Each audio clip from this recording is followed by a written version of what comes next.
Mais étant donné que l'invité de ce jour, c'est un homme politique au regard du contexte de belligérance dans lequel se trouve actuellement notre pays, nous mettons plus l'accent sur le rôle de la jeunesse dans la résorption de la crise politique. Mon but le plus important est que la résilience de la jeunesse congolaise constitue un appel pathétique à l'endroit des décideurs et de toutes les forces publiques de la nation pour qu'elle essaie de placer la jeunesse dans une posture de vulnérabilité organisée et de marchepied générationnel. C'est dans le fond aux jeunes d'aujourd'hui des réelles et effectives possibilités d'une vie meilleure, par l'inclusion sociale et politique, il est possible de garantir un monde digne pour les générations futures. Il est même toutefois que je dirais principalement l'amélioration de la gouvernance pour empêcher l'explosion de ce bombe à retardement. L'appel est donc lancé en vue de nouvel engagement national en faveur des jeunes dans un contexte de paix et du progrès social. Monsieur le Président, Monsieur le Recteur, Monsieur le Président, je vous remercie. La crise en RDC, cause, perspective d'avenir et rôle de la jeunesse. Notre pays, la RDC, traverse une crise multidimensionnelle. Cette crise touche à la fois à sa souveraineté, sa dignité, sa sécurité, sa gouvernance, sa cohésion nationale, son développement et sa stabilité. Quelles sont les causes de cette crise multidimensionnelle? Les causes, il y a des causes lointaines et puis il y a des causes récentes, causes immédiates. Dans chaque catégorie des causes, vous avez des causes internes et des causes externes. Alors, je vais aborder ces deux types de causes. D'abord, dans l'origine de ces causes, vous avez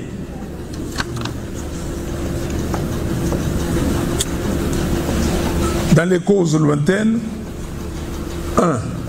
L'héritage colonial, où vous avez l'administration autoritaire et extractive, l'absence de véritable formation des élites politiques et administratives, la division ethnique et régionale favorisée par la politique coloniale. 2. Il y a eu l'indépendance relativement chaotique.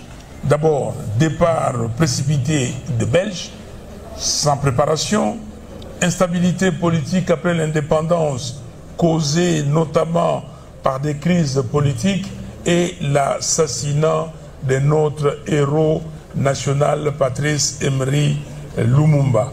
Et puis très vite, vous avez eu la sécession des sécessions, la sécession katangaise et la sécession sud-Kasaï. 3. Dictature du maréchal Mobutu de 1965 à 1997. Donc, j'ai parlé dans ses origines lointaines, héritage colonial belge, indépendance relativement chaotique et, troisième point, dictature, la dictature que nous avons connue entre 65 et 97.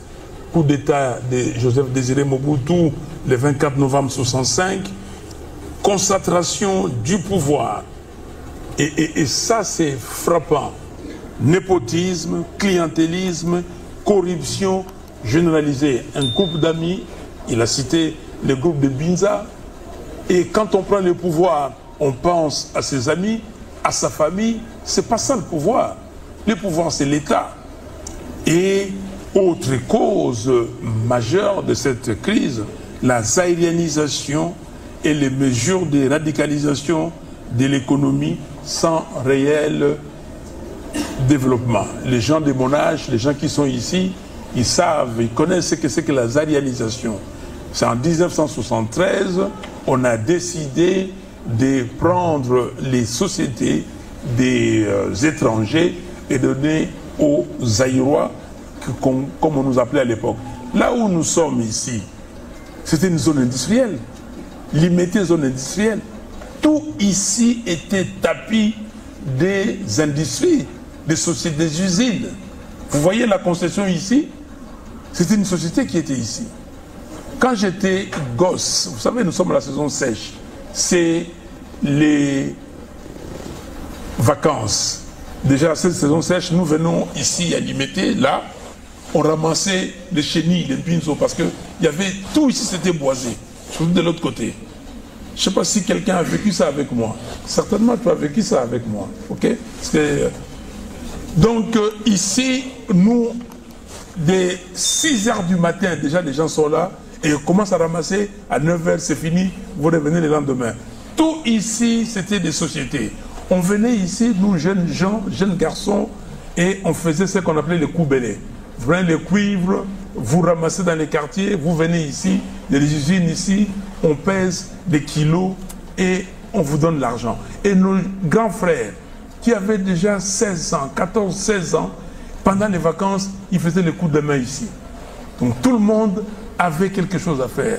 Donc la zaïrianisation a terrassé ces pays et quand j'arrive à ces niveaux, j'insiste pour qu'on ne fasse plus des erreurs de ce type. 73 zaïrianisations, 74, on a vu que ça a échoué, on a fait la radicalisation. L'État a récupéré même le bien ou les sociétés données aux Zaïrois de l'époque. Maintenant, laissez-moi, dans ces cadres de causes internes, parler des origines, des causes récentes. 1. Vous avez la crise de légitimité politique. Quand vous lisez notre Constitution, il est écrit depuis le 30 juin 1960, date de l'indépendance de notre pays.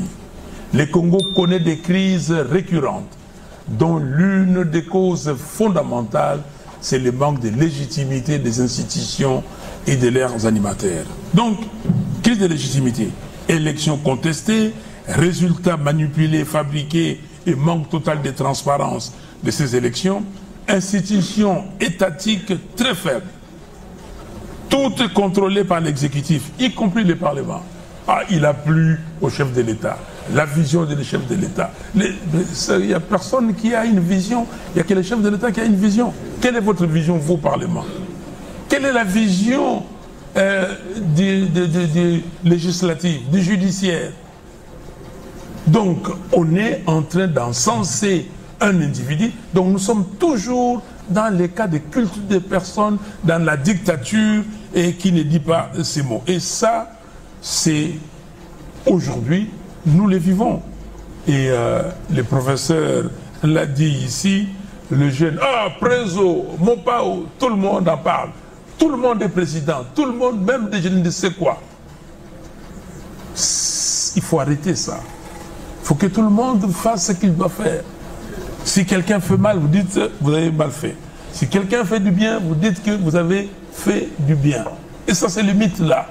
Deuxième cause récente, mauvaise gouvernance. De toutes les façons, la mauvaise gouvernance depuis longtemps, mais là, la mauvaise gouvernance, gestion partisane de l'État. Vous gérez le bien de l'État. L'État, ce n'est pas vous. La caisse de l'État, ce n'est pas vous. Comment vous pensez que vous, homme politique, gestionnaire de l'État, vous devez être plus riche qu'un homme d'affaires, qu'une femme d'affaires, qu'un industriel? Comment vous vous mettez à concurrencer les industriels? L'industriel a pris un risque. La femme d'affaires, l'homme d'affaires a pris un risque. Vous, quel risque? Vous êtes parti, vous avez acheté des voix et puis vous voulez vous faire rembourser? Il faut arrêter ça. Et ça, et le professeur l'a dit, c'est vous. On va revenir sur le rôle de la jeunesse. Mauvaise gouvernance, gestion partisane de l'État. On gère l'État comme si c'était son bien. Vous devenez président ou directeur de cabinet ou je ne sais qui, ministre. Tous les membres de votre cabinet sont de votre famille. Vous êtes candidat député, candidat sénateur, candidat député provincial, candidat je ne sais pas.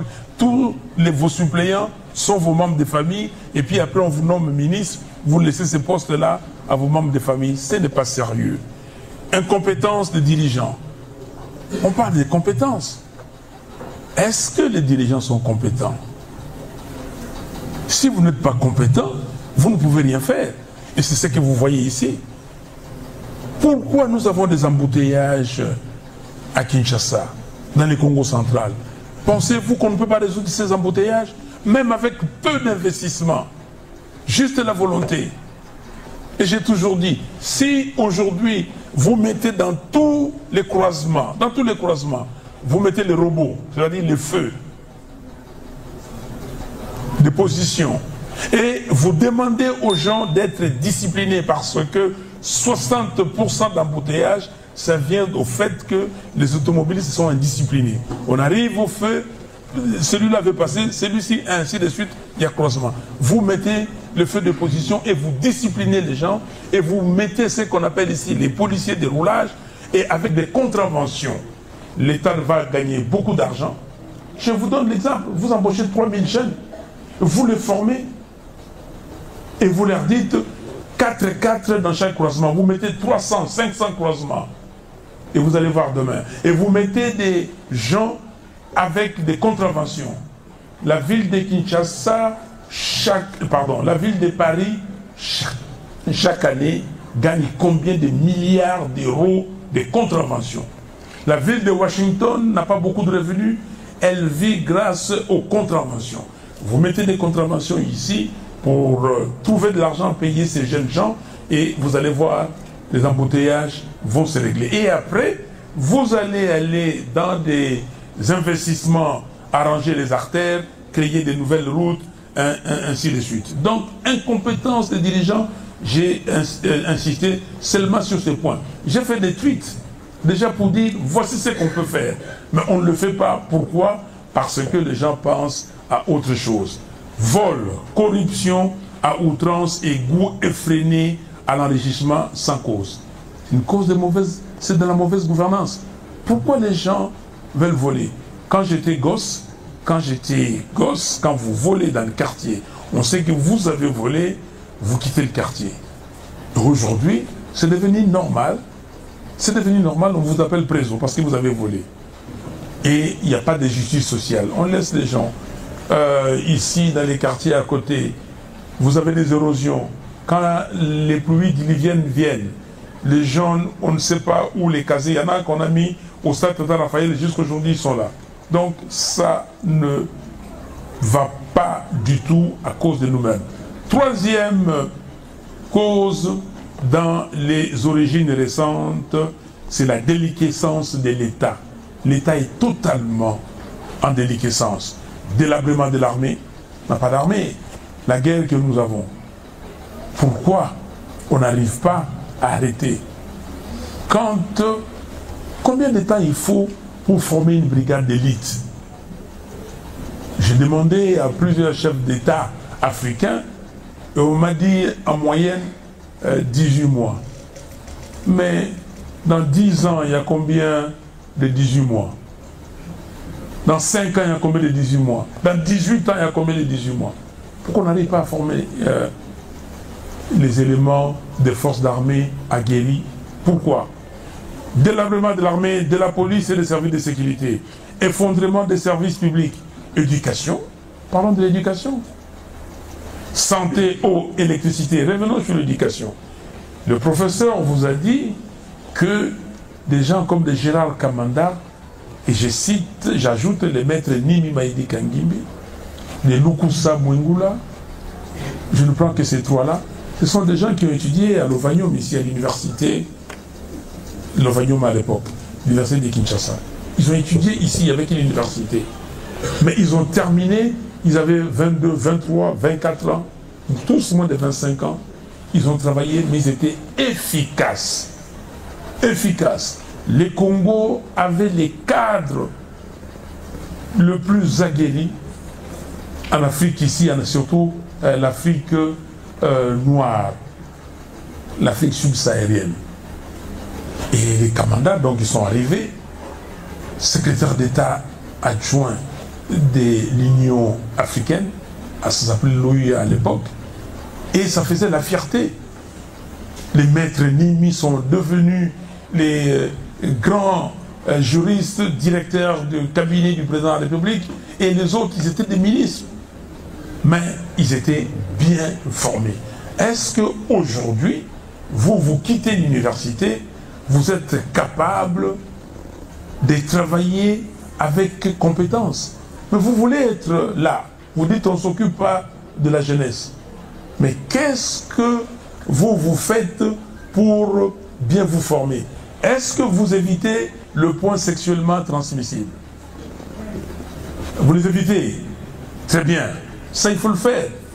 Et je félicite d'ailleurs, j'ai été ici à l'ULK il y a à peu près 8 ans. Monsieur le PCA, si je m'abuse, on était dans la salle là-bas. Donc il n'y avait pas ces bâtiments. Aujourd'hui, je n'ai pas ces bâtiments. Félicitations. Donc, étudiez s'il vous plaît. C'est l'éducation, c'est la base. La Suisse, par exemple, n'est pas aussi riche que Walikale. Chez nous ici, Walikale. Mais regardez combien de multinationales la Suisse a. Parce que ces gens-là sont sérieux et ils étudient. Donc, délabrement, j'avais dit effondrement des services publics, éducation, santé, eau. J'ai insisté sur l'éducation, mais vous avez la santé, vous avez l'eau. Le professeur a parlé des épidémies qui arrivent ici. Délabrement total des infrastructures. Routes, rails, ports, aéroports. Il n'y en a pas. L'aéroport de Njili. Regardez, c'est les pires des aéroports d'Afrique. Présence quasi inexistante de l'État dans certaines parties du pays. Allez à l'intérieur, même dans les communes.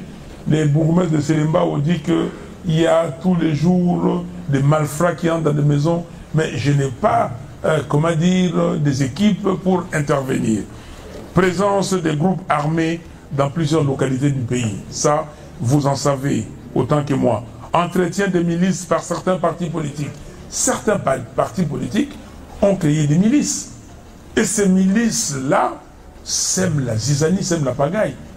Nous, dans notre parti, nous avons 2 jeunes gens à qui on a sectionné les 3 doigts de la main par des milices. Entretien des milices par certains partis politiques. Et puis, nous avons un 4e point, j'ai cité donc 1er point, crise de légitimité politique. 2e, mauvaise gouvernance, j'ai élaboré. 3e, déliquescence de l'État. Et 4e, conflit communautaire. Conflit foncier et des terres allés dans nos villages.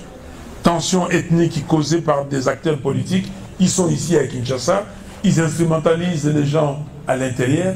Des tensions inutiles pour que eux, ils soient des présidents et, comment dire, des députés, se faire payer 21 000 $, et ils trouvent que le 21 000 $, ce n'est pas suffisant, ils demandent de plus, et quand vous leur posez des questions, parce que on enterre des morts et tout ça, ça c'est leur travail. Vous avez été élu député, sénateur pour aller enterrer des morts. Mais pourquoi vous ne laissez pas les gens gagner suffisamment de l'argent eux-mêmes pour enterrer leurs morts?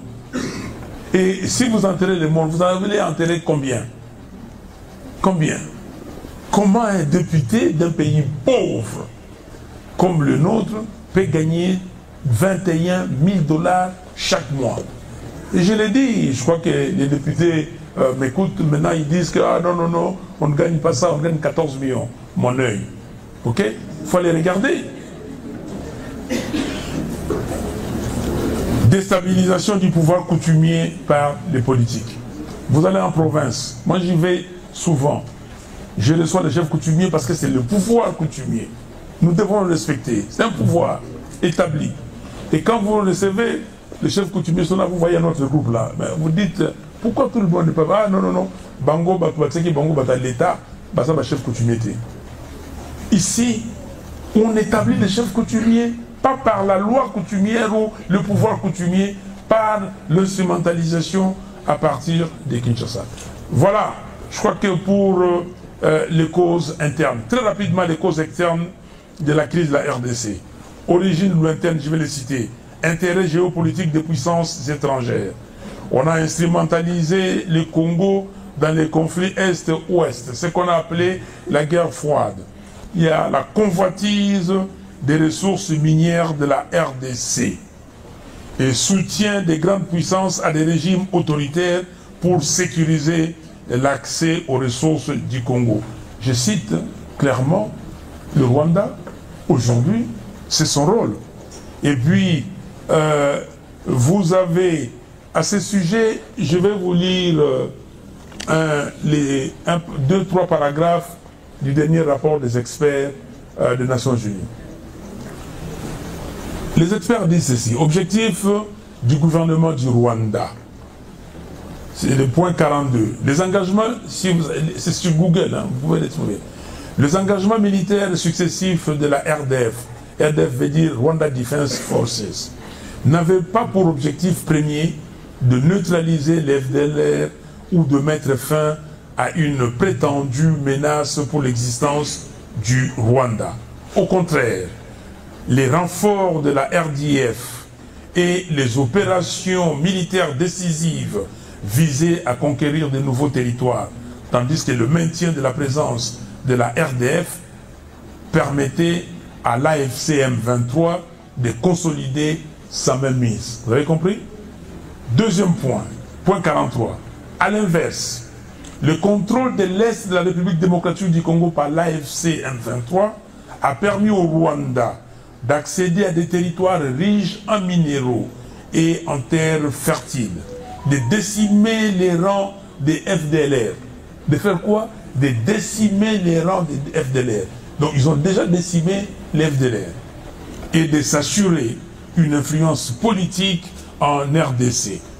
Des sources au sein de la RDF, Rwanda Defense Army, des sources au sein de l'armée rwandaise et des sources proches du gouvernement du Rwanda ont rapporté que l'objectif ultime de Kigali était de contrôler les territoires de la RDC et ses ressources naturelles. Vous avez compris? Allez lire dans les rapports, pages 109 à 121, dans l'annexe numéro 25. Point 44, dernier point. La présence systématique de la RDF, Rwanda Defense Forces, aux côtés de l'AFC, Alliance Fleuve Congo, et du M23, mouvement du 23 Sud, son rôle, donc la présence systématique de la RDF, son rôle clé dans le succès des opérations militaires visant la conquête et l'occupation des territoires, ainsi que les contrôles et la direction de facto exercés par la force sur les opérations militaires de la FCM23, constituent des actes passibles de sanctions. Les groupes d'experts réaffirment que la direction et les contrôles effectifs de facto des opérations de l'AFCM 23 par les RDF rendent les Rwandais responsables des actes, et ainsi de suite. Donc, voilà les origines que vous avez ici dans la guerre imposée par les Rwandais et l'Ouganda. J'ai un peu passé d'autres causes, donc vous avez bien compris la convoitise du territoire et de nos ressources. Et puis, il y a aussi les rôles ambigus des fois de la communauté. Chers amis, les causes. Maintenant, nous allons parler des perspectives. Avant de parler des perspectives, je vais simplement vous lire un extrait. J'ai donné ça aux dirigeants des jeunes de l'université. Nous avons ici ce que nous appelons le manifeste de Kisangani, Congo et Kolomoko, où nous déclinons notre vision d'un Congo libre, fort, digne et prospère. Et dans le chapitre sur la jeunesse, parce que pour nous il y a des défis. Entre autres défis, c'est la jeunesse. Jeunesse engagée pour le développement. Qu'est-ce que nous disons? Et le prof a dit déjà beaucoup de choses que je dois dire ici. Près de 60% de la population congolaise a moins de 20 ans et 80% de la population a moins de 35 ans. Et cela représente un atout majeur pour le développement du pays. Cependant, nos jeunes n'ont plus confiance dans les institutions du pays et ont perdu tout espoir en un avenir meilleur. Nos jeunes sont systématiquement marginalisés, mal formés, ignorés dans la société et abandonnés à eux-mêmes. Pire, ils sont instrumentalisés par les acteurs politiques véreux qui les utilisent comme milices, chantres ou applaudisseurs moyennant quelques billets des banques. La jeunesse est désœuvrée. Elle est devenue comme un troupeau en divagation. Elle est exposée à toutes les formes de déliquescence, de dépravation et de distractions abrutissantes. La pauvreté des parents, la déstructuration de la famille et l'absence d'encadrement y sont pour beaucoup. Heureusement qu'il y a des jeunes très engagés, notamment ceux des mouvements citoyens, certains artistes et musiciens, ainsi que certains jeunes des quelques partis politiques, étudiants, responsables, qui ont compris qu'ils doivent dénoncer la mauvaise gestion de l'État par les tenants actuels du pouvoir et participer aux activités citoyennes pour l'avènement d'un État de droit qui soit au service du peuple. Maintenant, nous, dans ces cadres-là, qu'est-ce que nous faisons dans une perspective pour la jeunesse? Nous, à l'ECD, à la MOUCA, nous allons améliorer les programmes d'enseignement et de formation pour donner aux jeunes des atouts et compétences qui correspondent aux besoins du développement du pays. Nous allons mettre en place un programme national de renforcement des capacités des jeunes en matière de leadership et d'entrepreneuriat. Et nous allons créer des centres de formation professionnelle pour les jeunes, des centres de maçonnerie, menuiserie, plomberie, techniques agricoles et autres. Nous allons encourager les jeunes à créer leurs propres entreprises dans divers domaines, de l'artisanat à l'agriculture, en passant par les entreprises du numérique. Nous mettrons en place une politique de prise en charge des enfants des familles défavorisées pour éradiquer le phénomène enfants de la rue, Chégué, jeunes délinquants, Koulouna, et mineurs prostitués, Oudjana. Nous allons investir dans les équipements sociaux et complexes sportifs à travers le pays et relancer la compétition sportive intra- et interscolaire, intra- et interuniversitaire, ainsi que dans l'armée et dans la police. Nous allons investir dans plusieurs disciplines sportives pour produire des athlètes de haut niveau. Nous allons encourager les jeunes qualifiés à intégrer l'armée nationale pour défendre les intérêts de la nation. Nous disons ceci, la richesse de la RDC, c'est sa jeunesse. Cependant, la situation actuelle de la jeunesse est une urgence nationale qui mérite une intervention immédiate. Nous allons accorder la priorité à l'encadrement de nos enfants et de nos jeunes, car ils constituent notre meilleur espoir pour aujourd'hui et pour l'avenir de notre pays. Nous mettrons en place une structure d'accompagnement des jeunes porteurs de projets d'entreprise. Voilà, chers amis, qu'est-ce qu'il faut maintenant pour essayer de détruire, de déconstruire toutes ces causes que nous venons de dire dans cette crise. Et je l'ai dit et je le répète à qui veut m'entendre. Il n'y a pas 36 solutions. Il n'y en a même pas 2. Il n'y en a qu'une. C'est la cohésion nationale. Nous devons tous, hommes et femmes, réunir nos efforts, venir dans ce que j'appelle les camps de la patrie. Les camps de la patrie, ce n'est pas un parti politique. Non. L'article 7 de la Constitution dit que instituer l'institution des camps de la patrie est assimilée à une infraction de haute trahison. Donc c'est punissable par la loi. Mais les camps de la patrie, c'est tous ces Congolais, nous tous, Congolaises, Congolais, qui regardons dans la même direction pour défendre notre pays. Comme le dit l'article 63 de notre Constitution, et je cite, tout Congolais a le droit et le devoir sacré de défendre l'intégrité du pays de défendre le pays et son intégrité territoriale en cas de menace ou d'agression extérieure. Qui dit mieux? On a dit à nos Fayoulou veut diviser les gens. Non, les camps de la patrie, ce n'est pas un parti, ce n'est pas un cartel politique, un regroupement politique, ce n'est pas une coalition électorale. Non, c'est nous tous. Dites-moi ici, qui est Congolais ici qui dit qu'il n'est pas dans les camps de la patrie, qui lève le doigt? Qui n'est pas, lui, concerné par l'article 63? Donc, c'est ça. Et nous devons tous nous dire qu'il n'est pas trop tard de construire un beau pays, comme le dit notre hymne national. Que chacun de nous doit jouer sa partition. Chacun de nous. Chacun de nous doit se poser une question très simple.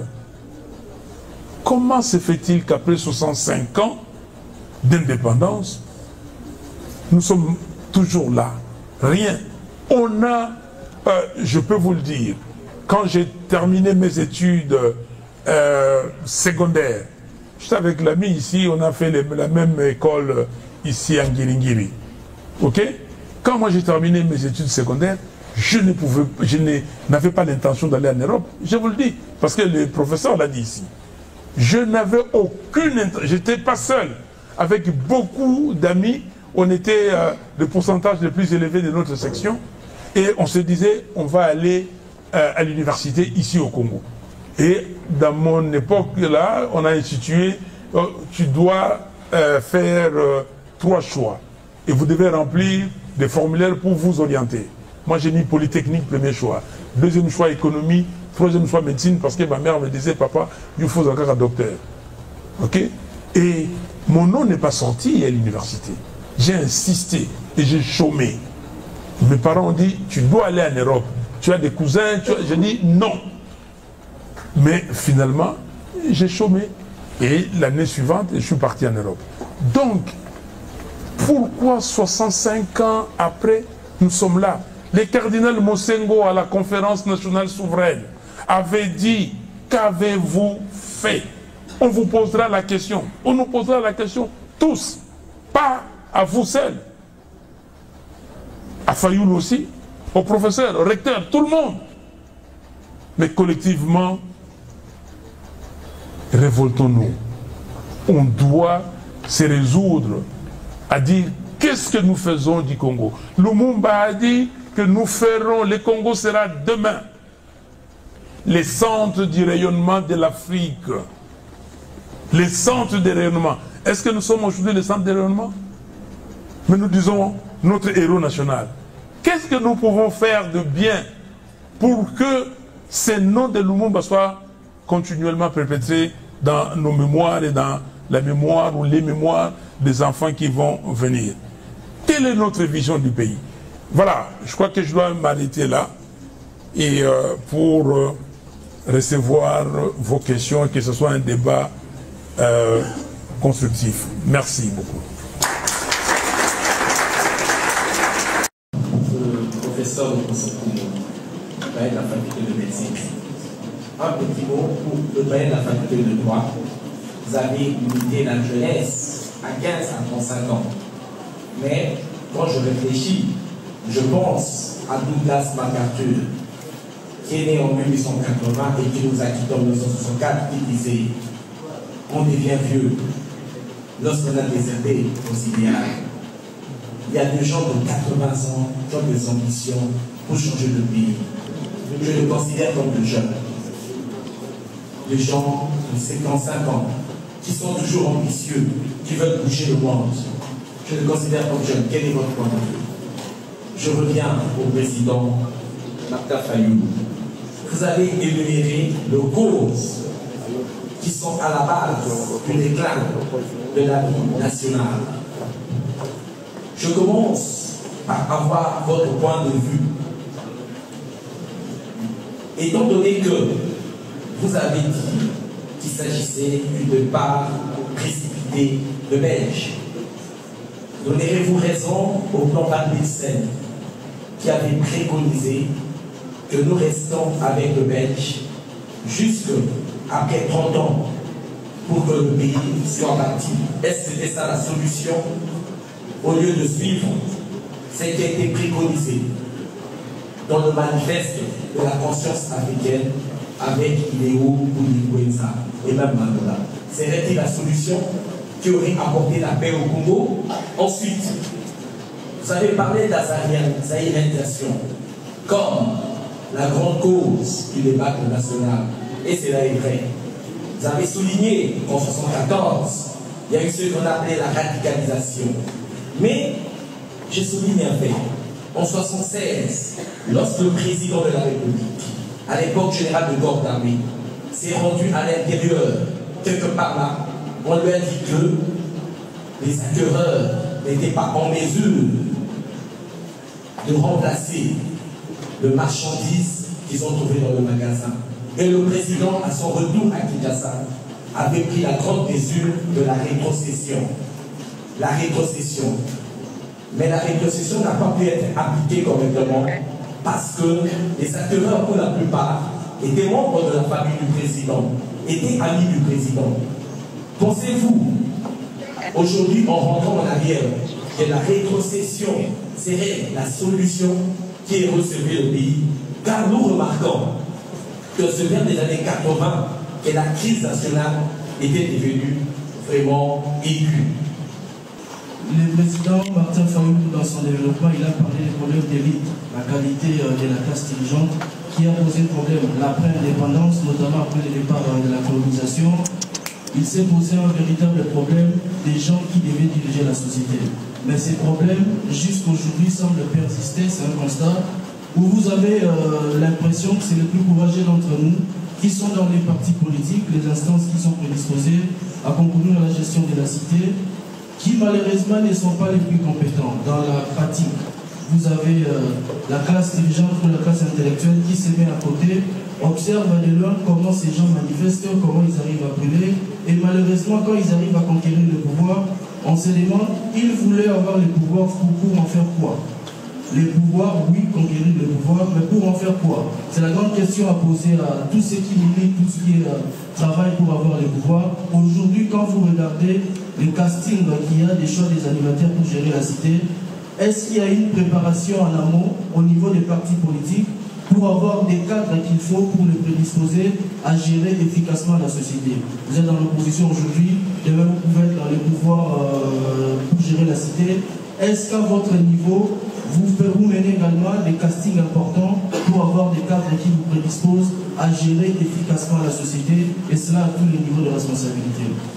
Merci beaucoup. La deuxième question, c'est en rapport avec la cohésion nationale. Vous dites que c'est la seule panacée qui devra nous amener justement à avoir la réponse par rapport à tous ces conflits que vous établissez depuis plus de 30 ans. La cohésion nationale qui ne se décrète pas, mais repose sur un ensemble d'éléments qui militent justement à construire cette cohésion nationale.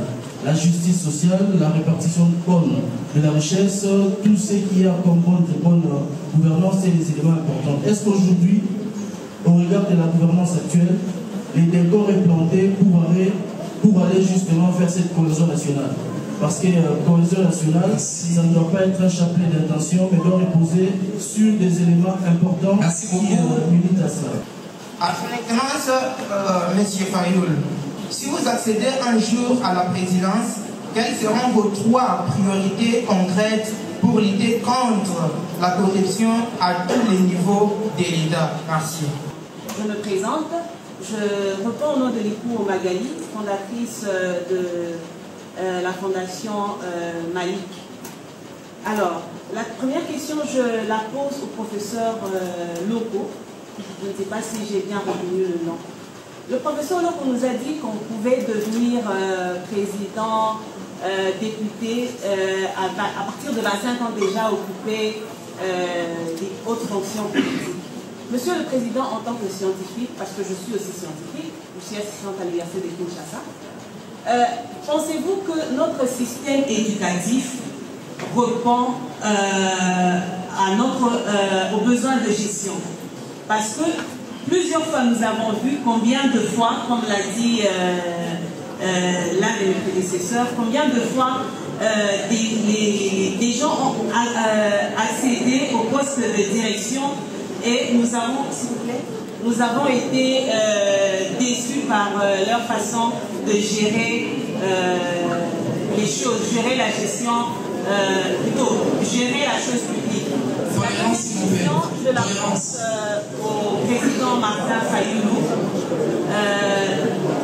Président Martin Fayoulou, vous nous avez présenté votre parcours. Vous nous avez dit comment vous avez quitté les milieux académiques pour aller au milieu professionnel avec toutes vos prouesses que je salue d'ailleurs. Mais est-ce que vous pouvez aujourd'hui, président Martin Fayoulou, vous pouvez aujourd'hui nous dire, vous pouvez plutôt assister à cette conférence où la question se pose sur le rôle de la jeunesse, alors que vous êtes de mèche avec nous, que notre jeunesse est sacrifiée. Parce que si vous avez eu à accéder plutôt si vous avez eu à parcourir, si vous avez eu à mener tout ce parcours-là, justement, c'est parce que les climats tant sociaux, tant économiques que politiques vous étaient favorables. Mais aujourd'hui, notre jeunesse est sacrifiée.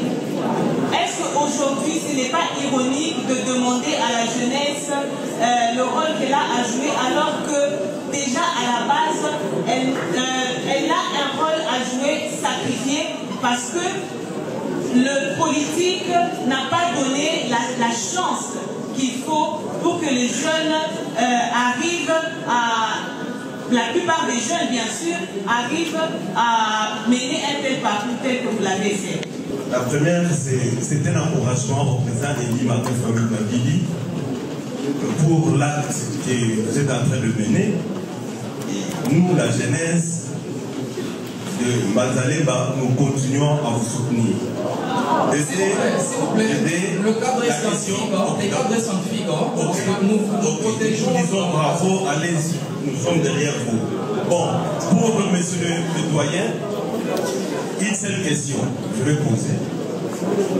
Que doit faire l'étudiant ou l'apprenant congolais d'aujourd'hui, l'élite de demain, pour l'émergence de notre pays, étant donné que la science nous renseigne que l'homme est le socle du développement? Je suis Jean-Jacques Abongo, assistant ici à l'université de Kinshasa et apprenant au 3e cycle à l'UNITI. Et d'abord, je tiens avant tout à encourager votre sens élevé de patriotisme, d'avoir accepté au moins de rencontrer le président de la République. S'il vous plaît. Oui, merci. Jeune à l'esprit, pas jeune du point de vue somatique, du point de vue physique, jeune à l'esprit. D'autant que vous le savez comme moi, les temps que vous prenez pour réviser vos cours, c'est même plus que le temps que mettent les étudiants pour réviser les cours que vous dispensez. Nous sommes jeunes, en esprit, nous sommes assez alertes. Pour évaluer le pays. L'étudiant, le nommer, il est d'abord étudiant aujourd'hui. Si aujourd'hui vous ne faites rien, vous ne cultivez pas le profit de l'étudiant, comment pensez-vous demain devenir un bon cadre? Comment pensez-vous y donner demain? D'abord, vous ne venez pas au cours. Vous êtes absentiste. Vous trichez à l'examen. Le jour où vous devenez président, est-ce que vous n'avez pas triché, vous n'avez pas détourné l'argent de l'État? Votre comportement aujourd'hui présage votre avenir de demain. C'est qu'on devait faire, former les gens, rattraper. Dans d'autres pays, on a fait des rattrapages. Et nous le disons dans notre programme de gouvernement. Comment alphabétiser 2 millions de personnes chaque année? Comment renforcer l'éducation nationale, les systèmes pratiques? Et c'est que aller dans les maths, dans les physiques, chimie, donc dans engineering. Ok? Donc ça, il faut le faire. Et donc je ne donne pas raison à Van Blissen. J'ai dit simplement que si les autorités qui avaient pris le pouvoir à cette époque et même après, quand la situation est devenue calme, s'étaient concentrés aux études et à l'éducation, à la bonne éducation, on pouvait trouver la solution. Deuxième question, vous parlez de zaïrianisation, radicalisme et radicalisation, pardon. Est-ce que la rétrocession, c'était le moyen, c'était la solution? Mais aujourd'hui, on va rétrocéder à qui? Les gens qui avaient ces entreprises sont morts. Ils ont été indemnisés, même si l'indemnisation a été faite, bon, comme on le sait. Et il y a ici des entreprises qui étaient florissantes, qui sont mortes. Donc je crois que maintenant, il faut changer de paradigme. Il faut beaucoup plus aller dans l'industrie, dans l'agriculture et demander aux Congolais. Et quand je vais répondre à la question sur les priorités, donc je vais le dire, que comment avoir ici l'entrepreneuriat congolais. Hommes, femmes, Congolais, Congolaises, qui sont hommes, femmes d'entreprise, et pour produire des biens. Donc nous devons aller dans ce système. La rétrocession, ce n'est plus possible. Osez Manzanza, quand ceux qui étaient à l'opposition prennent le pouvoir, ils font exactement la même chose. Je suis tenté de vous suivre, je suis totalement d'accord avec vous, parce que pour la plupart, souvent, ils ne sont pas choisis par le peuple. Ils ne sont pas redevables. Et regardez le point numéro 1 de l'exposé des motifs, le paragraphe 1. Donc, si quelqu'un a été réellement choisi, il est venu devant le peuple et a dit, voici mon programme, jugez-moi à la fin des 5 ans sur ce programme. Et si je n'ai pas satisfait, vous ne me donnez pas l'occasion de refaire encore les 5 prochaines années. Et ce serait différent. Donc, essayons demain de prendre des gens qui sont élus par le peuple et nous verrons. Donc, le problème, c'est les leaderships responsables, leadership compétent, capable et les leaderships légitimes. Donc, la légitimité du pouvoir. Deuxième volet de votre question, oui, la cohésion nationale ne se décrète pas. Et vous posez la question si, au regard de la gouvernance actuelle, cela est... donc, le décor est planté pour la cohésion nationale. Le décor n'est pas planté. Mais la situation nous commande cela. C'est pour cela que j'ai dit qu'il n'y a pas 36 solutions. La situation, sinon, le pays va aller à volo. Sinon, nous n'arrivons pas le pays. Et je l'ai dit et je le répète, nous devons, nous tous, mourir, tuer les vieils hommes, ressusciter, renaître pour construire ces nouveaux Congo et aller de l'avant. Il faut la cohésion nationale et comme je l'ai dit et je le répète, cette cohésion nationale, vous parlez sur les décors plantés, il faut aller vers la cohésion nationale. Pour aller à la cohésion nationale, et ce que j'appelle le dialogue. Il faut qu'il y ait un dialogue entre les parties prenantes, congolaises, congolais, et nous dire la vérité. Moi, je dis toujours sur ces 3 thèmes. Vérité, réconciliation, cohésion nationale. On se dit de vérité. Qu'est-ce qui s'est passé? Voilà les causes que je viens de donner. Comment les déconstruire? Comment les adresser? Et on se dit des vérités, même des vérités qui fâchent. Et après, on s'embrasse, on se réconcilie, on dit, on forme, comme disait Mobutu, Liboke Moko, et puis nous affrontons les défis de notre pays. Troisième intervenant, des dispositifs pour remédier aux causes. Et il me dit, si vous accédez à la présidence, quelles seront vos 3 priorités pour arrêter la corruption? Dans ce document ici, malheureusement, j'en ai pas beaucoup, et nous avons dit qu'il y a 18 défis dans ces pays qu'il faut adresser pour que ces pays soient comme les autres pays qui marchent au monde. Je ne vais pas les citer tous, mais nous avons catégorisé ces défi en 4 groupes. Le premier groupe, c'est que nous appelons les prérequis. Donc le préalable, il nous faut un état de droit. 1. 2. Il faut l'intégrité territoriale et la pacification du pays. Arrêter avec des guerres, et ainsi de suite. 3. Il faut la cohésion nationale, je viens de le dire. 4. Il faut la gouvernance intègre. Papa, maman, oyebi mbongo ya l'État kombo na yo et pas y en a rola les ali boloko makala la place mususu te. Vous avez compris? Donc la gouvernance intègre.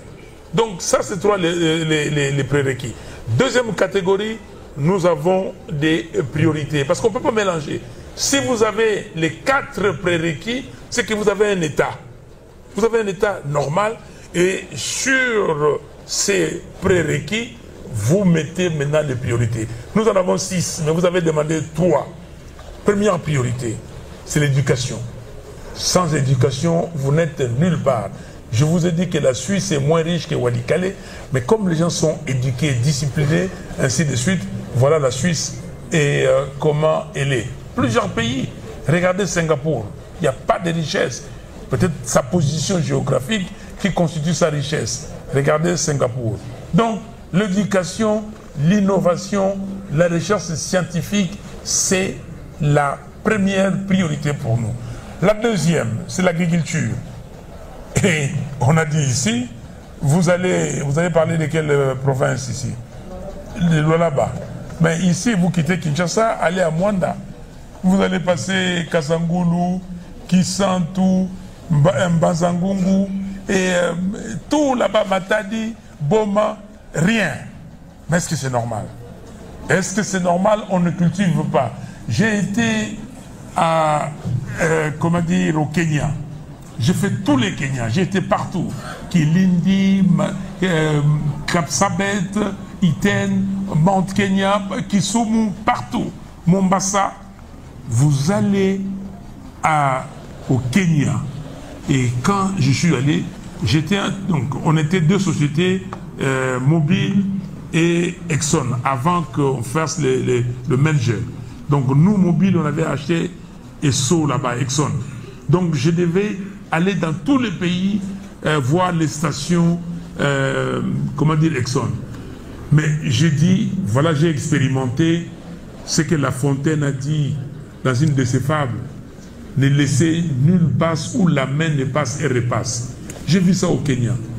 Des plantations de coco, des plantations de café, des plantations de thé. Partout c'est cultivé. Et donc pour nous, deuxième priorité, c'est l'agriculture. Troisième priorité, c'est les biens sociaux de base. C'est-à-dire l'eau, l'électricité et la santé. Ces trois-là, et après, vous allez ajouter, vous avez demandé 3, je vous ai donné les 3. Si vous voulez la 4e priorité, pour nous, c'est les infrastructures. Routes, rails, regardez ce qu'il y a, aéroport, port, même infrastructure d'Internet, ça c'est la 4e. La 5e priorité, c'est l'entrepreneuriat congolais. Hommes, femmes et Congolais qui ont des entreprises, des hommes d'entreprise, des industriels qui créent de la valeur ajoutée. Dernière priorité, la protection de l'environnement, l'écologie. 4e question, l'ICUO. Ce n'est pas ironique de demander à la jeunesse de jouer son rôle. Non, ce n'est pas ironique. La jeunesse, vous l'avez dit ici, quand les chefs des étudiants, le président des étudiants a fait sa présentation, il a dit que nous sommes les présidents du Congo. Vous savez, il y a des gens, je ne sais pas si vous avez la faculté d'économie ici, mais vous avez ce qu'on appelle la loi normale, la courbe des Gauss. Là, ça fait comme ça, la courbe des Gauss. Cette courbe-là, cette loi normale, c'est une loi qui se justifie partout. Même si vous mettez une équipe de savants, vous le mettez là, vous mettez 100 savants, il y aura les meilleurs, ok, qui seront les top 10. Vous avez une grande partie là au milieu, et puis vous aurez partout, même les étudiants. Il y a des sociétés ici qui emploient des étudiants qui viennent dans vos universités ici, qui disent qu'il y a des gens et des étudiants excellents. Quand vous êtes bon, vous êtes bon. Il y a des gens qui ont étudié ici et qui sont partis en Europe, ils ont distingué. Donc, seulement étudier. Mais je vous comprends. Est-ce que ce qu'on vous demande, on ne vous demande pas trop? Vous allez dire que de notre époque, on ne payait pas les études. De notre époque, les étudiants étaient boursiers. Et aujourd'hui, ça j'en conviens avec vous. C'est très difficile. Vous n'avez pas mangé, vous devez aller à l'école. Maman, vous avez mon côté. Moi, je n'ai jamais été boursier de l'État. Jamais. J'ai été étudiant en France, je n'ai pas bénéficié de bourse. Mais vous allez dire, peut-être c'est différent parce qu'en Europe, vous pouvez travailler et étudier. Ok, vous pouvez faire des petits boulots. Mais il y a toujours moyen. Regardez vos amis issus des parents pauvres, mais qui étudient bien. C'est un dilemme important que je comprends, mais ceux qui peuvent étudier, s'il vous plaît, étudiez. Ceux qui pensent qu'il faut aller dans des métiers, des bases, tout le monde n'est pas obligé de faire des études de droit. Tout le monde n'est pas obligé de faire des études de relations internationales. Il y en a beaucoup. Journalisme, il y en a beaucoup. Mais si vous êtes aujourd'hui plombier, vous savez ce que ça peut revenir. Regardez les constructions qu'il y a ici. Les bons électriciens, on ne trouve pas. Les bons menuisiers. Mais c'est des formations qui sont valables.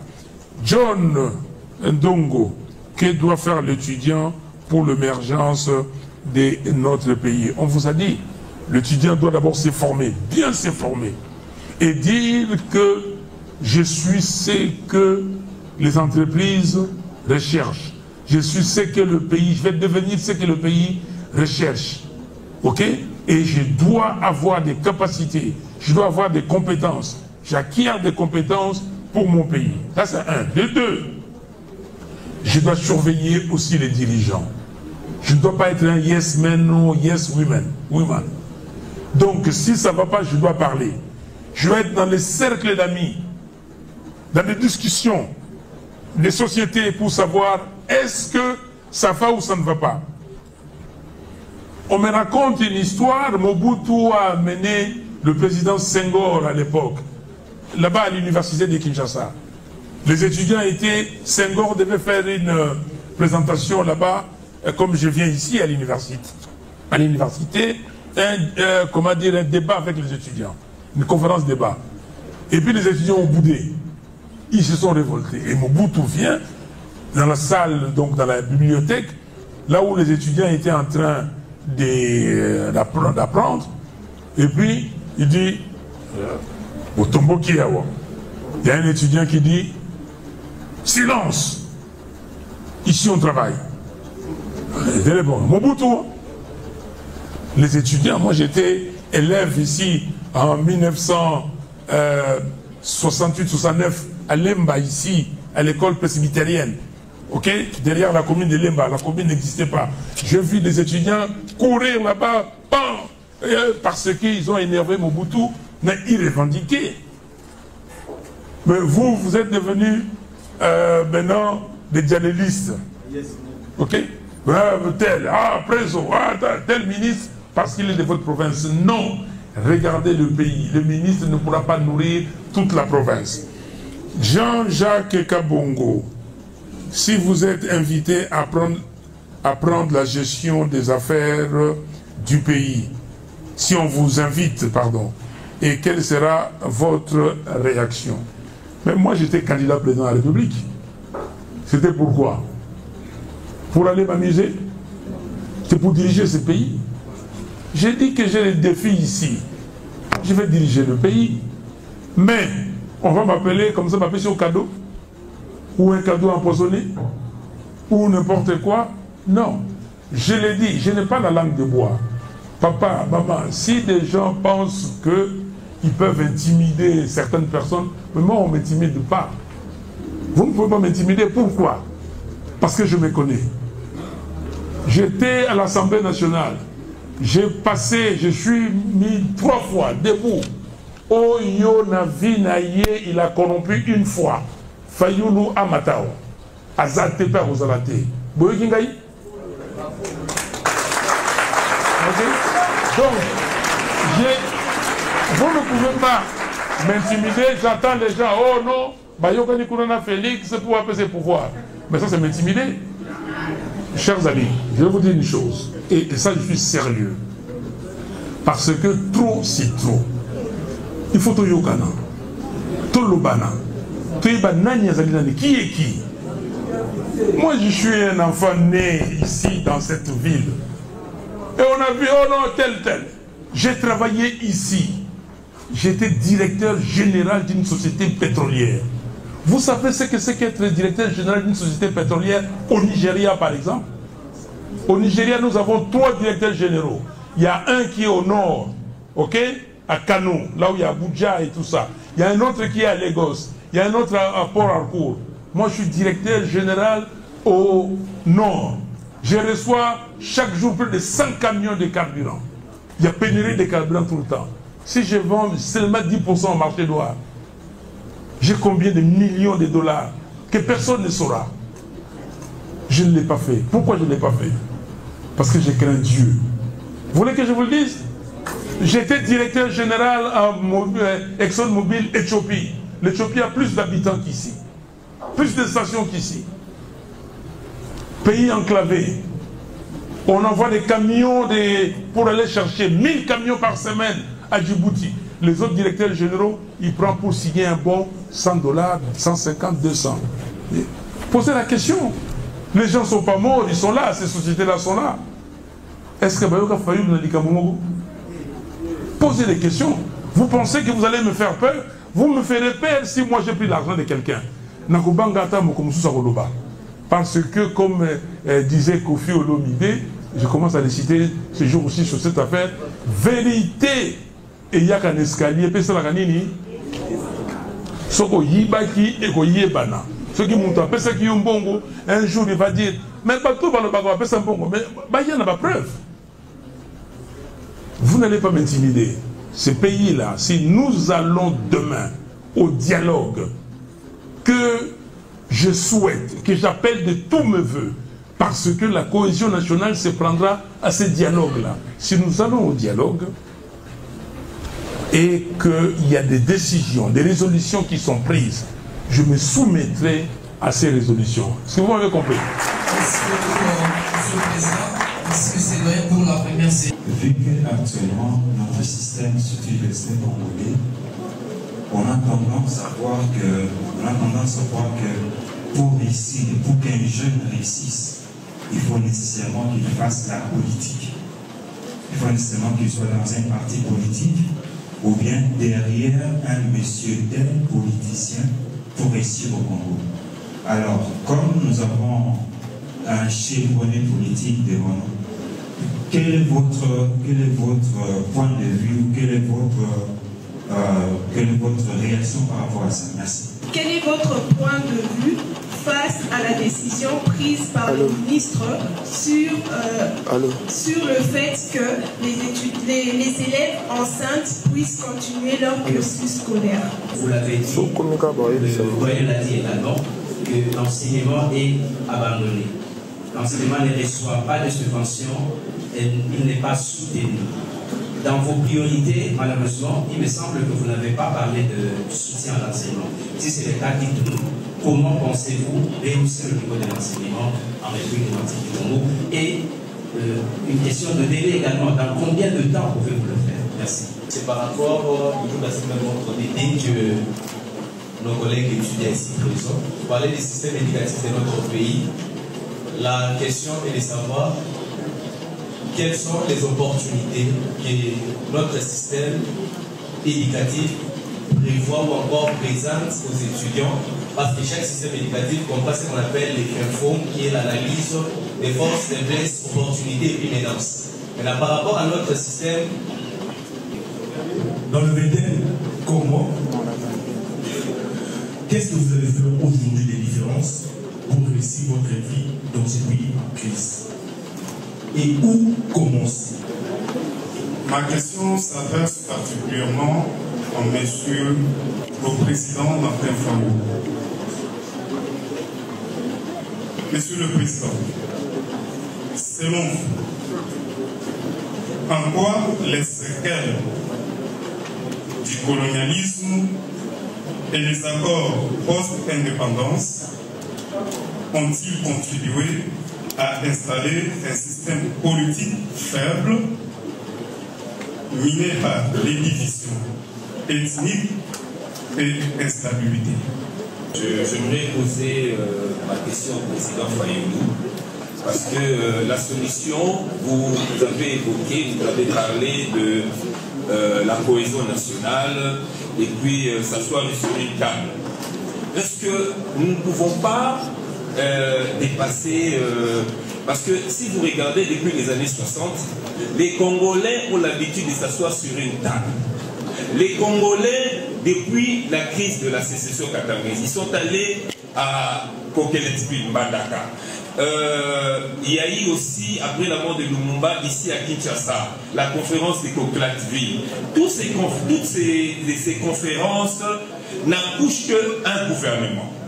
Donc lorsque les Congolais s'assoient sur une table, parlent de la cohésion nationale, c'est seulement pour le partage du pouvoir et un nouveau gouvernement. Mais est-ce qu'il n'est pas temps que nous puissions attaquer le réel problème qui empêche à ce que le pays puisse décoller? Le problème, moi je pense que le problème c'est le patriotisme. Pourquoi je dis ça? Parce que les Congolais ne sont pas en mesure de former des patriotes. Vous ne pouvez pas, étant un futur dirigeant, moi je crois qu'un jour vous allez diriger ce pays, vous ne pouvez pas aujourd'hui ajouter comme solution les patriotismes.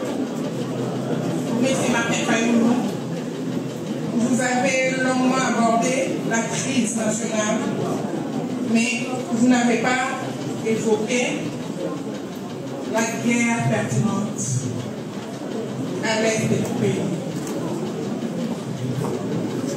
Selon vous, pourquoi ce conflit dure-t-il autant et quelles seraient les mesures urgentes à prendre pour y mettre fin? Ici Fayulu, ma question est basée sur le plan politique. J'aimerais savoir, est-ce que la justice congolaise est indépendante ou bien elle est basée, ou bien si elle est intelligente? Il y a la jeunesse qui ne peut pas se développer parce qu'elle est bloquée suite au conflit et la crise qui est jusque-là finie. Alors ma question est celle de savoir qu'est-ce que vous voulez faire pour aider la jeunesse à sortir des désespoirs et à espérer un jour réaliser tout ce qui est là comme ambition. Merci. Ma question est de savoir quel rôle les universités devraient-elles jouer pour former une jeunesse apte à relever le défi de la vie. Et les étudiants de manière à relever le pays, la jeunesse pour relever le pays. L'université fonctionne sur des textes. Il y a des textes, des lois qui organisent l'enseignement dans notre pays. L'école primaire, c'est l'ouverture à la société. L'école scolaire se forme par les connaissances de base. Et l'université, c'est pour résoudre les problèmes concrets qui se posent dans la société. Il est vrai qu'à l'université, il y a des gens qui théorisent, des gens qui abordent la théorie, mais d'autres qui vont directement à la pratique. Mais même la théorie pure et simple, elle est conçue pour permettre de résoudre des problèmes concrets dans la société. C'est à cela que répond actuellement, même si je l'ai fustigé tout à l'heure, le système LMD. C'est un système professionnalisant. Et comme vous avez la théorie à l'université, mais au sortir de l'université, vous devez être en mesure d'exercer une profession bien déterminée.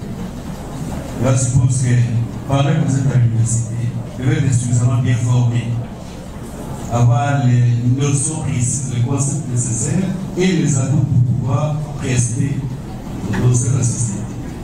On a vu des médecins qui terminent, je ne sais pas si j'ai le compte, mais j'ai déjà vu des gens, j'étais dans l'hôpital il n'y a pas 3 jours avec un membre de famille, on nous a présenté un médecin. Vous avez du mal à accepter que vous êtes devant un médecin. D'abord son propos, son attitude, son expression. Ça pose un problème. Et voilà quelqu'un qui est à l'université, mais qui n'a pas été suffisamment aguerri pour résoudre des problèmes concrets dans la société. Il n'inspire même pas confiance. Lui, il est heureux de tester ce secret. Réfléchir pour trouver les problèmes concrets, les solutions aux problèmes concrets du pays. Mais ça suppose que l'État doit organiser l'enseignement pour arriver à cette fin. Il faut mettre les moyens, il faut former les formateurs, il faut mettre l'infrastructure nécessaire pour les étudiants, pour les enseignants, pour l'apprentissage à l'université. Tout cela, c'est un ensemble de conditionnalités qu'il faut remplir pour réaliser cette mission. Dans les bonnes universités, former des gens pour résoudre des problèmes concrets dans la société. Derrière un homme politique, peut-être comme mentor pour apprendre, oui.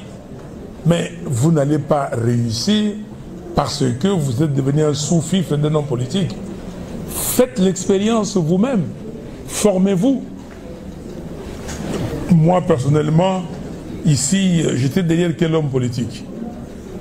Nous, quand on était jeunes, on a créé une association avec les amis qui s'appelait GLP, Group Logos and Praxis. Mes amis qui étaient à Bruxelles, ils ont créé ça là-bas. Quand nous sommes rentrés, moi j'étais à Paris, on est rentré avec d'autres amis ici, on a relancé. Sous la dictature de Mobutu, on parlait, on discutait. Et quand Mobutu a créé, institué la démocratie, décrété la démocratie le 24 avril 90, nous nous sommes appelés.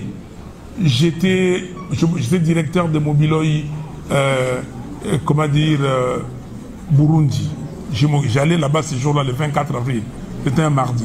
J'ai appelé les amis. Le dimanche qui a suivi, on s'est vu, on a dit, on se voit tous. Ceux qui nous sont appelants dans le cadre de ce groupe, mais élargissons les groupes. Notre ami Fidel Babala, que vous connaissez, je donne le nom qu'ils ont connu, a amené Christophe Lutundu là, dans ce groupe. Moi-même, j'ai amené Modeste Bahati. Et le 29 avril 90, nous avons créé le FDD, Forum pour la démocratie et le développement. Qui est arrivé, ça a produit, vous connaissez le Tundula, vous connaissez Bahati, je suis là. Mais nous sillonnions toute la ville de Kinshasa, aller à l'université, il n'y avait pas encore votre université ici, et aller là-bas à Lovanium, comment on appelle ça encore? À l'Unikin. Et on discutait avec les étudiants. Les jeunes, on est dans des quartiers partout. Aller à Livolu, aller à Massina, à Mbinza, à Ngaba, partout. On discutait. Mais personne ne nous attirait. Qui nous attirait? Mais au contraire, nous sommes arrivés à la conférence nationale souveraine. Lutundu y était. Et même, il est devenu vice-président de HRPT, deuxième vice-président. Bahati, moi-même, nous sommes allés au HRPT. Dans notre groupe, on était nombreux. Le docteur Loseke était dans notre groupe. Donc, travaillez, si vous êtes brillant, personne ne peut vous enterrer. Sinon, les gens comme les Elon Musk, quand il a commencé, il avait combien d'argent? Il a cherché, mais il est brillant, personne. Steve Jobs, vous avez connu, il a créé Apple. Après, les amis l'ont chassé. Et puis, ça s'est terminé comment? Il est revenu. Brillant. Si vous êtes capable, vous êtes capable. Alors, Léa, votre point de vue sur la décision du ministre que les filles enceintes, donc les mineurs, doivent poursuivre leur cursus scolaire. Tel que vous avez posé la question, c'est poursuivre le cursus scolaire, oui. Mais comment? Quand une fille est enceinte, elle doit quitter l'établissement. Si elle est mineure, elle ne peut pas venir ici avec une grossesse, suivre les cours avec les autres. Elle va quitter, on doit l'encadrer. Dès qu'elle le met au monde, elle trouve le moyen avec ses parents peut-être de laisser l'enfant et de reprendre son cursus scolaire. Oui, mais une fille, maman, vous êtes les femmes qui ont été enceintes ici. Vous avez, il faut boire un seau partout. Mais vous voyez, donc une femme enceinte n'est plus normale. comme une jeune fille normale. Donc je pense que, je ne sais pas si ça a été mûri, une telle décision, et je suis totalement d'accord avec les écoles qui disent non. Retirer la fille, si elle a une copine ou un ami qui a des cours, lui donner des cours, continuer à étudier à la maison, et l'année prochaine, elle revient. L'année après l'accouchement, elle revient. En tout cas, ça c'est mon point de vue.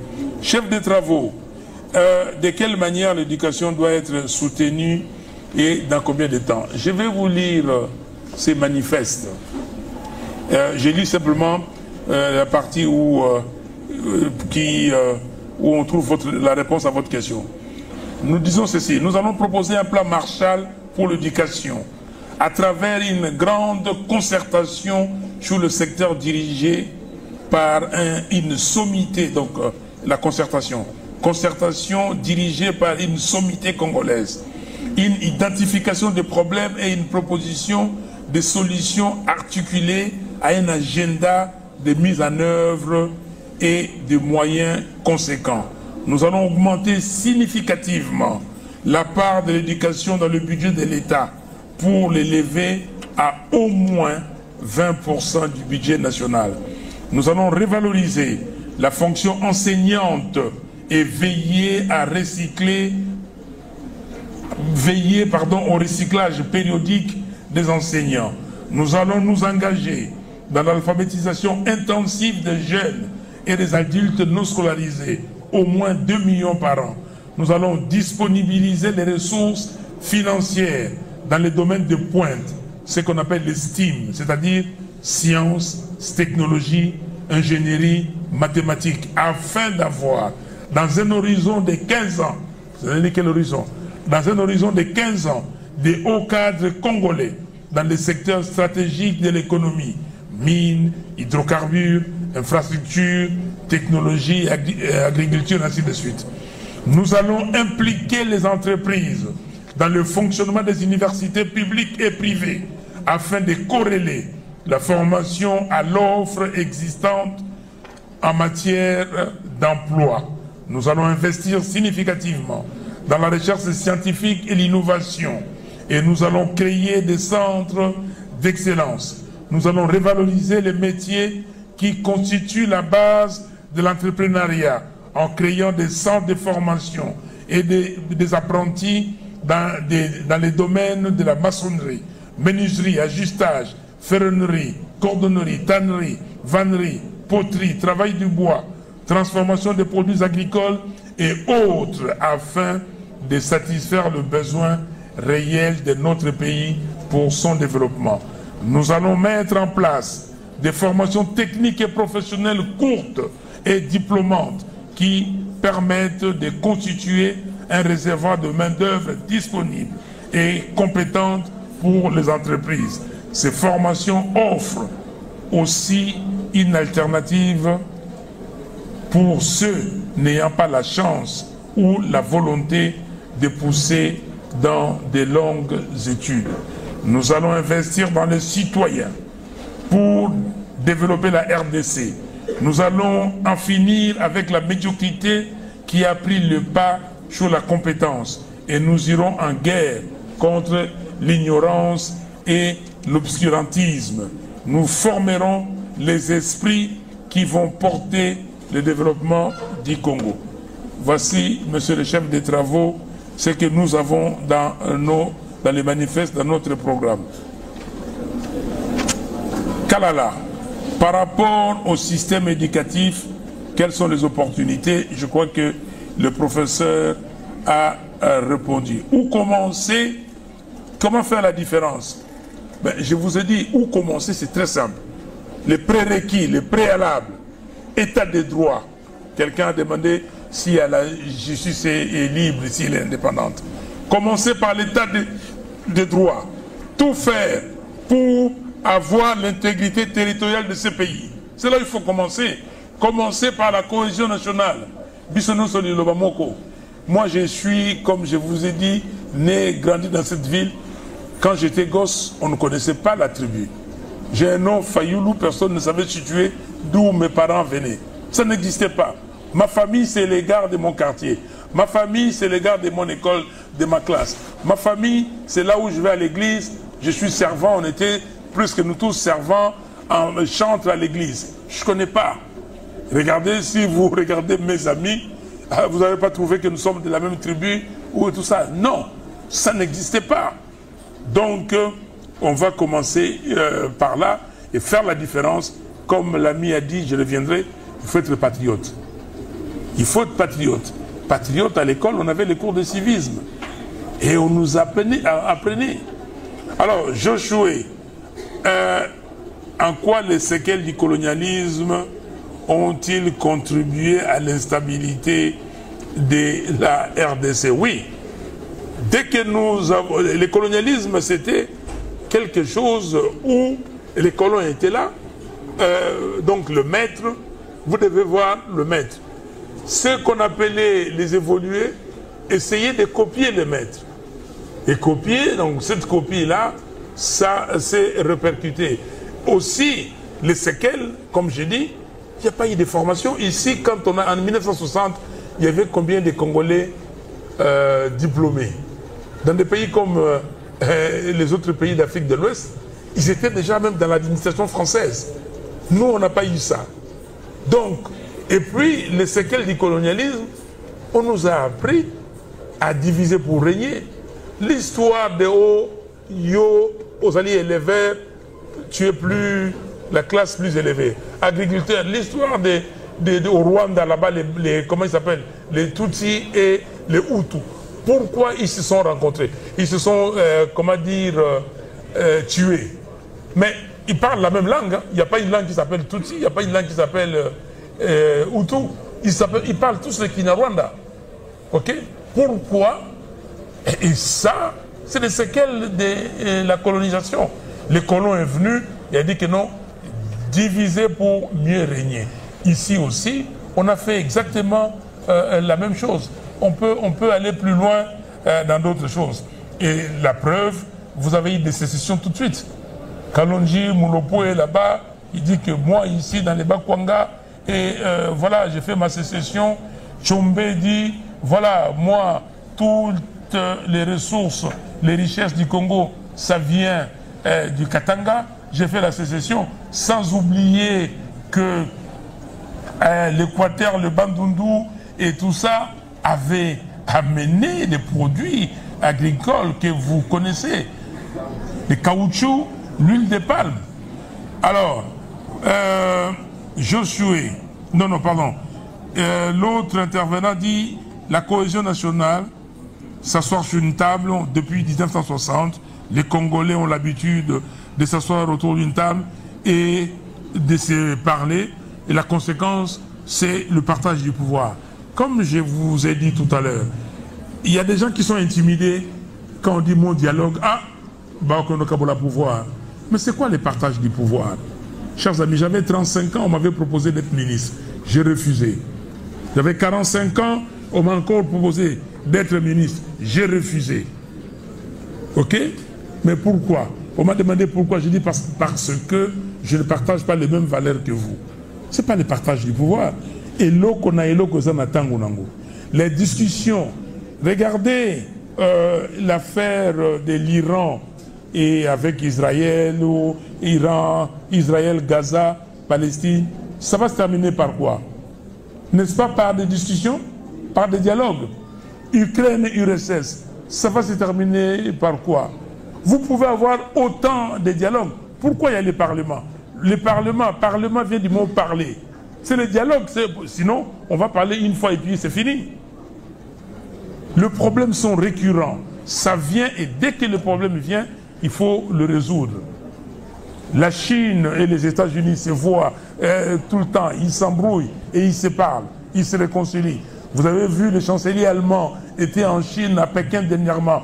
Le président français Macron était à Pékin. Tout le monde. Les gens se retrouvent toujours pour discuter. Donc, même si on a eu Tananarive, on a eu Lovanium, on a eu Coquillatville, on a eu la conférence nationale, on a eu tout ça, et il faut, je reviendrai à la fin pour dire, dans au dialogue, qu'est-ce que nous voulons faire, c'est que nous devons avoir. Mais ce n'est pas fini. Il y aura toujours des dialogues qui vont venir. Vous n'allez pas empêcher nos enfants, plus tard, de repenser ce qu'ils veulent faire. Alors, vous dites que la solution, c'est le patriotisme. Oui, c'est le patriotisme. C'est pour ça que je dis les camps de la patrie. C'est quoi les camps de la patrie? Donc, vous me donnez raison. Quand je dis tout le monde, nous devons tous être patriotes. Et notre parti, SID, ça veut dire quoi? Engagement pour la citoyenneté et le développement. C'est ça la citoyenneté, le patriotisme. Dans le patriotisme, qu'est-ce que vous avez? Dans la citoyenneté, qu'est-ce que vous avez? Vous avez la civilité, l'éducation civique. Et il y a un ancien ministre français, il s'appelle Chevènement. Il disait, c'est bien de former les ingénieurs, de former des tels, mais nous devons aussi former des citoyens. Vous avez entendu ici? Je vous dis que nous allons former les citoyens pour développer la RDC. Donc, c'est la citoyenneté, mais la citoyenneté, c'est comment? Ici, quand vous dites le problème, c'est le dialogue, non. Le problème, c'est le leadership. Le jour où il y aura un leadership qui va penser à former donc ces patriotes, à mettre une citoyenneté requise, une citoyenneté toujours plus agissante, et nous allons résoudre le problème. Madame Marie Mandé, vous n'avez pas évoqué la guerre à l'Est. Non. Si, j'ai évoqué, mais je constate avec vous que je n'ai pas élaboré davantage. Quand j'ai dit que origine récente des causes externes, guerre imposée par le Rwanda et l'Ouganda, et première guerre du Congo, 1996-1997, renversement de Mobutu par l'AFDL avec le soutien du Rwanda et de l'Ouganda. Deuxième guerre du Congo, 98-2003, opération de l'Est du Congo, occupation de l'Est du Congo par le Rwanda et l'Ouganda et pillage systématique des ressources minières du Congo.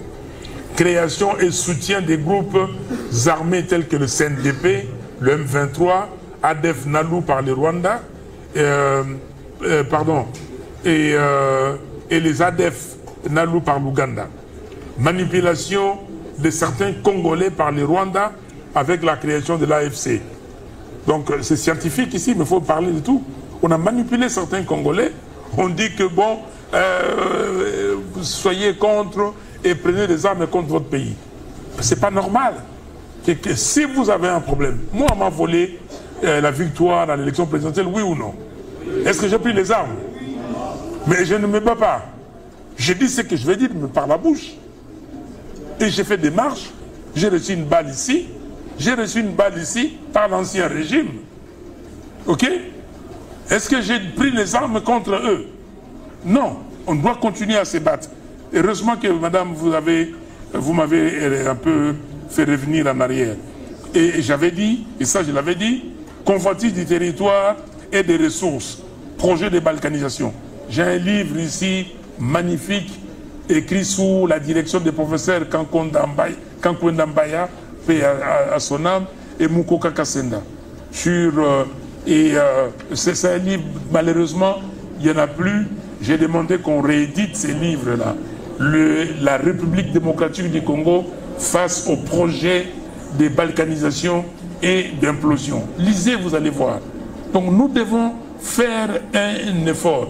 Donc la communauté, la guerre nous a été imposée, et c'est pour cela que je vous ai lu ces petits papiers des notes des experts des Nations Unies. Voilà. Quelles sont les mesures à prendre pour y mettre fin? Maman, je ne cesserai de dire, il faut tous en abomoko, la cohésion nationale. Ceux qui pensent qu'ils sont bas, chers amis, quand vous allez vous retrouver les bas là, vous allez commencer parce que dans tous nos clans, dans toutes nos tribus, il y a des sous-groupes. ils vont dire « Ah, mais tel est de tel. » Vous allez encore former un sous-groupe. Et les groupes qui se rétrécissent, la dictature, le tribalisme primaire va s'installer. Arrêtez cette affaire-là de tribalisme. Comment quelqu'un qui ne bénéficie même pas de pouvoir, au pouvoir Nabiso, Bino Banani, pouvoir des Congolais. Alors, est-ce que la justice congolaise est indépendante? Ça, c'est une question. Vous allez répondre. Est-ce qu'elle est indépendante avec vous? Pardon? Mais vous regardez la justice, comment elle fonctionne. Il faut améliorer la justice. Je vous ai dit ici, le premier prérequis, le premier préalable, c'est l'état des droits. La justice élève une nation. Et nous allons tout faire pour avoir un état des droits. 16e question. La jeunesse est bloquée. Comment faire sortir la jeunesse du désespoir? Chers amis, parce que le professeur a répondu à la dernière question, c'est pour ça que nous sommes là. Nous tous, chacun doit apporter sa petite pierre pour la construction de l'édifice. Personne ne doit resquiller. Resquiller veut dire, ok, moi je ne suis pas là, c'est leur problème. C'est le problème de nous tous. Le pays appartient à nous tous. Et personne ne sera excusé par les générations futures. C'est comme ça que j'avais dit, quelqu'un m'a dit, ah oui, vous avez Tshisekedi vous a reçu. C'est moi qui ai demandé. Je dis ceci, que je veux le voir pour dire que est-ce que c'est notre génération ici qui va être la cause ou par nous que la balkanisation de ces pays va venir. Et que les gens, les enfants, les arrière-petits-enfants, qui vont porter le nom de Fayoulou, on va leur dire, ah oui, non, mais ce pays a été balkanisé quand votre grand-père ou arrière-grand-père faisait la politique. Est-ce que, on sera fiers? Déjà, nos arrière-petits-enfants seront fiers de nous? Non. Donc, nous devons tout faire, nous-mêmes. Il ne faut pas resquiller, il ne faut pas dire que c'est les autres. Nous tous, chacun, quand vous regardez la saleté, vous voyez la saleté là. Vous attendez que l'autre le fasse. Quand vous obstruez la voie où passe l'eau, le professeur a dit ici, et que la ville inonde, quand vous allez acheter un terrain, vous savez que c'est la rue, vous prenez la moitié de la rue, vous rétrécissez. Moi, quand j'étais gosse, dans toutes nos rues, on joue au football. Robert a touché, je ne sais pas si vous connaissez ce que vous avez touché. Hein? Robert a dada, moi, quand je faisais les dada, je pouvais faire 700. Et je joue jusqu'aujourd'hui. Si quelqu'un vient qui vient chez moi samedi matin, je fais ça. Ok? Mais est-ce qu'aujourd'hui on le fait? Il y avait des terrains partout. Les terrains, les bourgmestres viennent, ils vendent tous les terrains. Est-ce que c'est sérieux? Est-ce que vous avez parlé du patriotisme, de la citoyenneté? Les citoyens de la communauté qui vivent là ne peuvent pas se mettre, se lever et dire au bourgmestre, vous ne vendez pas ce terrain. Ici, là, la 7e rue, il y a un ancien bourgmestre, j'étais député provincial, il voulait vendre. J'ai pris les députés, ok? Je suis venu ici.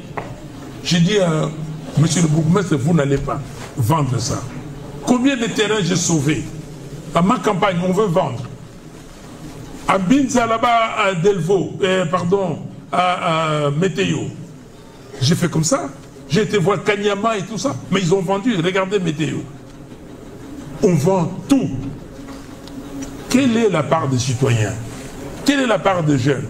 Pourquoi les jeunes peuvent se dire non, trop c'est trop, on n'a pas d'endroit pour jouer au football, on n'a pas de terrain de basket, on n'a pas de terrain de volley, on n'a même pas de piscine.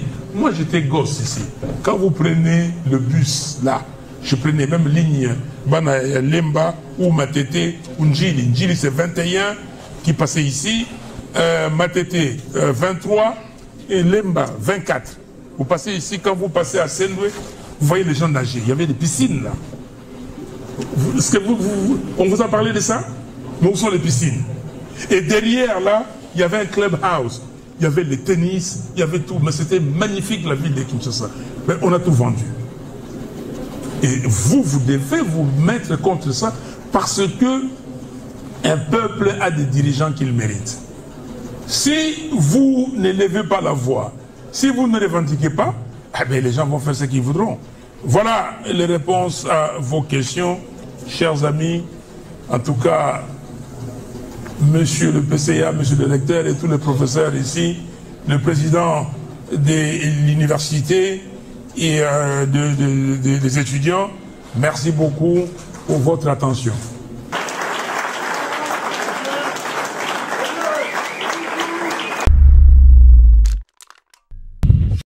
Nous sommes arrivés à la fin de cette édition. Merci à vous de nous avoir suivis jusqu'ici. Si vous avez apprécié ces contenus, n'oubliez pas de vous abonner à notre chaîne, d'activer la cloche de notification pour ne rien manquer de nos prochaines vidéos. Likez et partagez cette vidéo. Pour toute question, préoccupation ou soutien de la chaîne, n'hésitez pas à nous contacter sur le +243 99 48 74 161. On se retrouve très prochainement. À bientôt.